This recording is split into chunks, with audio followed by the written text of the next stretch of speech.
G'day, this is an attempt, let's see how it goes, at making a short video to go over the attributes and features of the accessories that I made for the Blum Minipress, etc.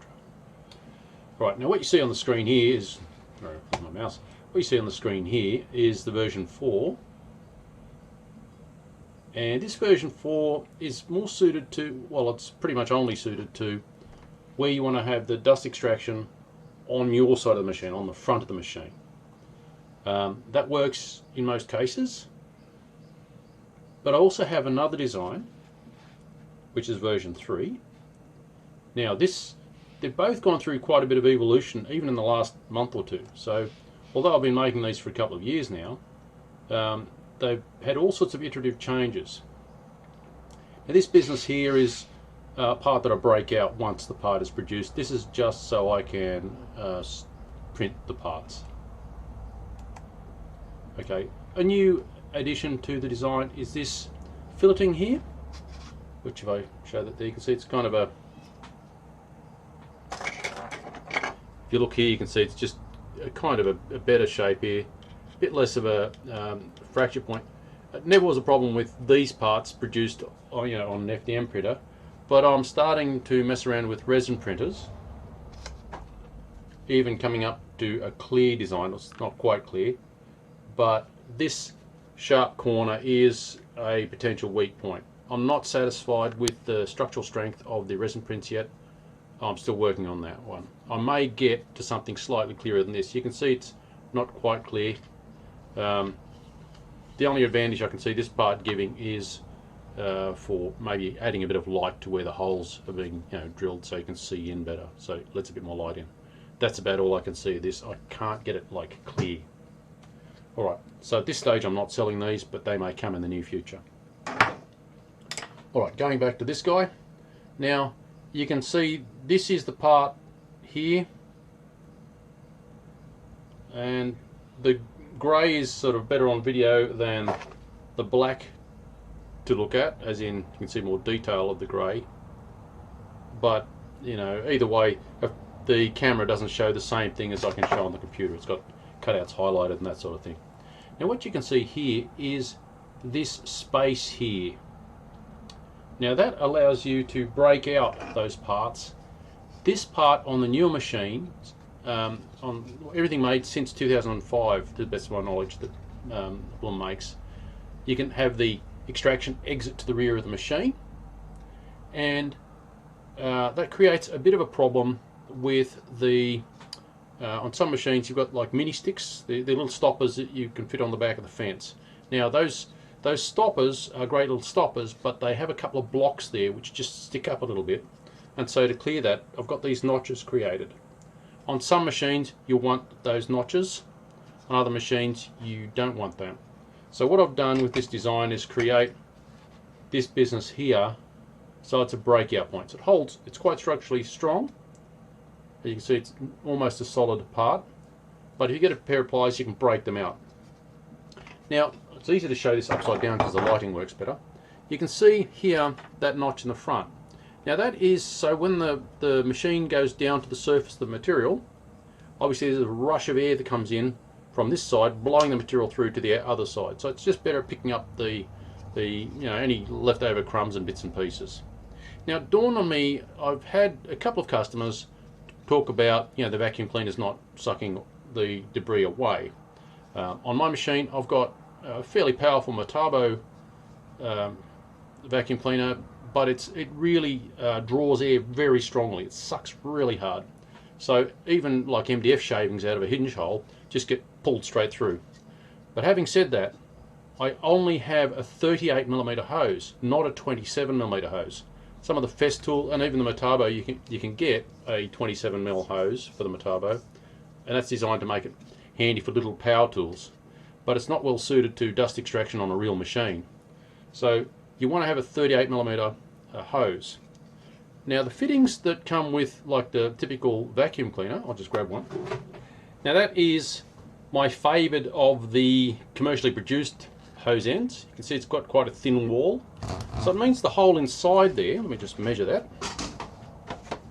Yeah, it's 30mm inside the hole. So Even a swarf like MDF swarf that's been cut out of a 35mm hole will pull through that nicely. But you can imagine a 27mm diameter hose is providing resistance all the way along, and it will basically block with any MDF shavings. But this being a 38mm hose is actually bigger than the hole, the 35mm hole, so the shavings will never strongly grab in the hose, it'll just pull through. Another design that is common on the Multibores these days is generally a very useful thing. It's got the swivel on it, it's rubbery, so it can be compressed and stretched over different power tool parts. But this component here has a very small hole in the centre, as you can see. It's 25.3, 25.4, so let's call it an inch for my US customers. The surface inside is also, there's like ripples in it, which is designed to grasp onto like power tools where this has got a kind of bite and hold. But those ripples also are catch points. So this fitting is a real nuisance if you want to use it for this machine, because it will clog with the shavings from the 35mm hole.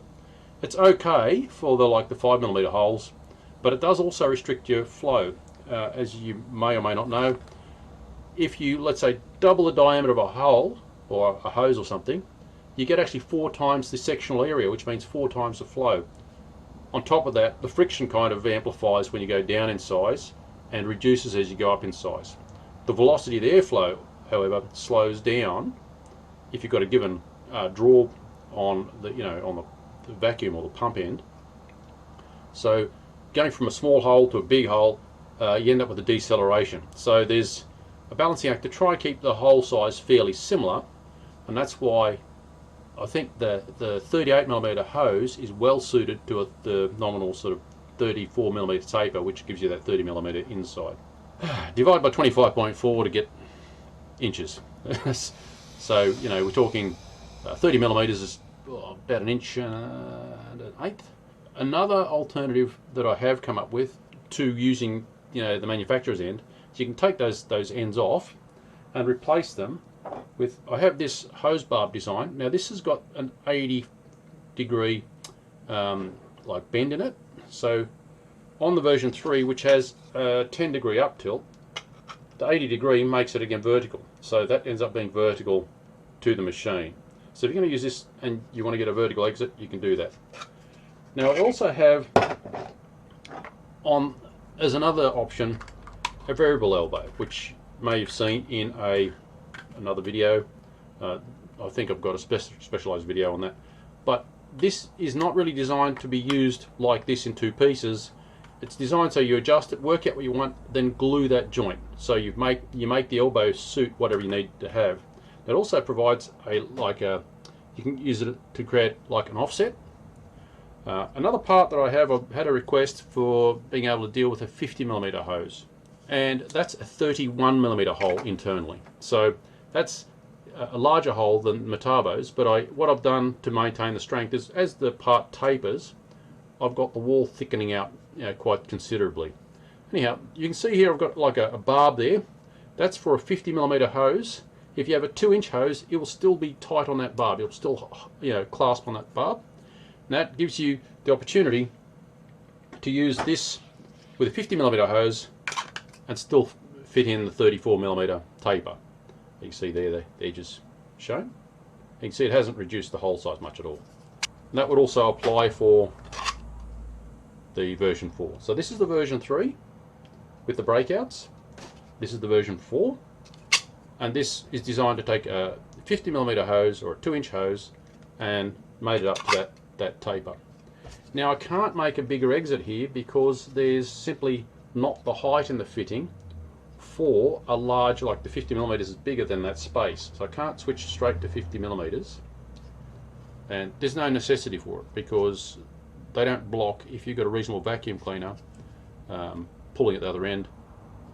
The main thing is that the hose is not smaller than, say, 38mm. Don't use a 27mm hose. Now, in conjunction with this, you can see that I've deliberately made this offset. So if there's a limitation, a restriction, you can rotate this to work around that restriction. Now I have a couple of shrouds for multi-bore heads. Now this is for the older machines made before 2005. This is similar to the one I've got on my machine, right? And this part here is, again, that's just for the purpose of producing it. That is also for the purpose of producing it. I can't have any unsupported parts.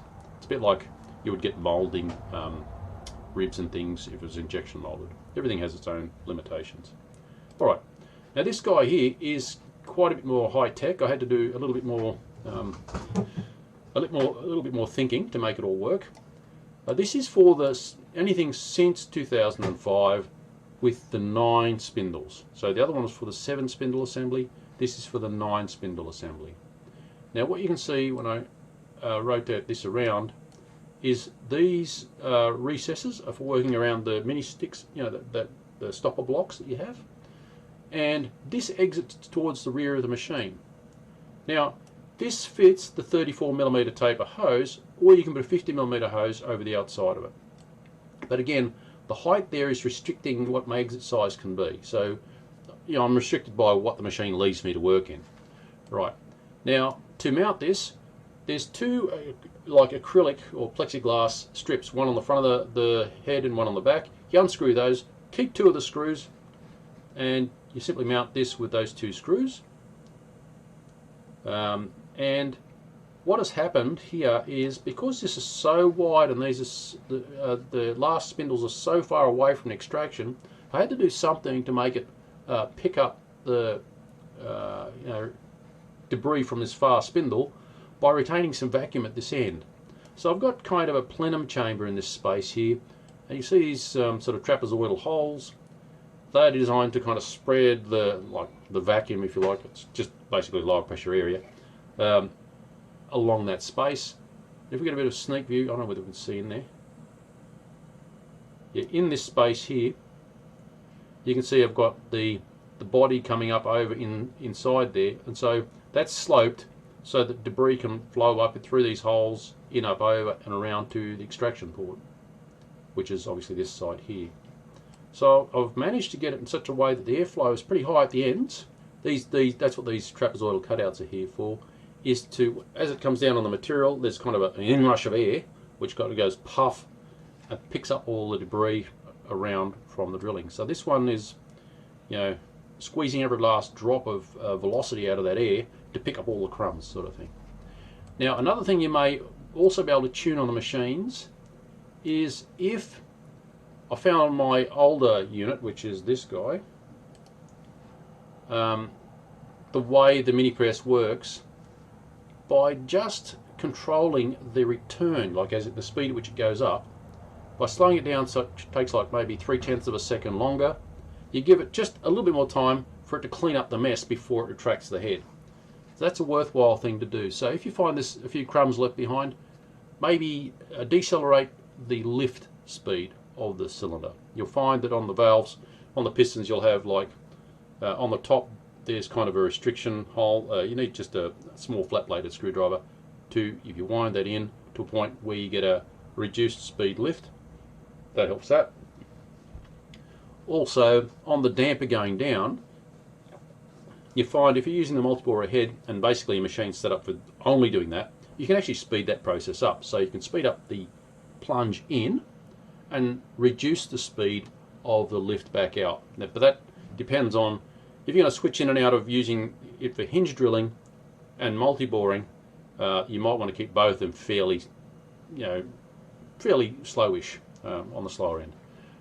If you are using the multi-bore head, you can make that downward travel quite quick, and that is because the moment you've got all those drill bits hitting the surface of material, the machine slows down significantly anyway. So that might be a tip for getting a bit more productivity out of your machine, and also picking up all the last crumbs. So on my machine, I sped up the plunging and reduced the lift speed.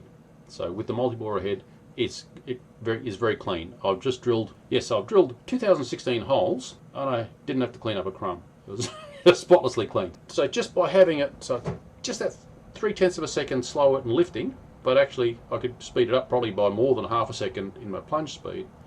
I've got more output from the machine, and I've also got like completely clean working. So a little bit of tweaking with the speed of the machine, making sure you've got a strong vacuum cleaner that actually, you know, has some draw. Common dust extractors like you have on the big machines drag a lot of air, but they don't have quite the same drawdown, the same pressure differential that pulls the material through hard. So it's about over a quarter of an atmosphere. A lot of vacuum cleaners only do about a sixth of an atmosphere or even less. This kind of specification is what you're looking for, this business here.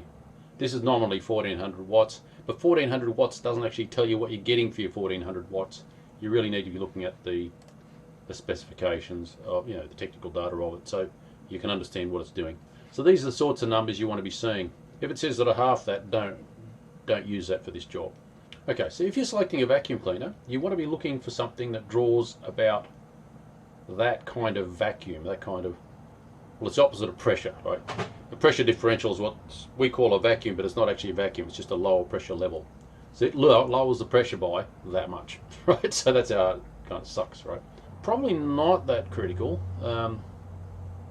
but something like this is probably what I'd call the benchmark.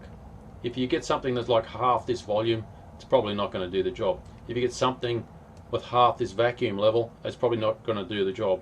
If they don't specify it, then you don't know what you've got. So yeah, be looking for these kind of numbers. I expect any good brand to give you this kind of information.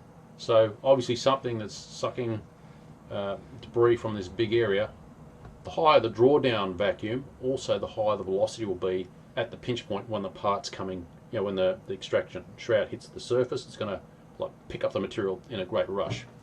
Version 3, version 4, this 50 to the taper. I've just literally called it 50 millimeters to taper. If you have other hose sizes, just let me know, because I can also create a design for that and I'll just add it to the shop. So I guess that's it. Feel free to like, share, subscribe, ask a question, leave a comment. Bye for now.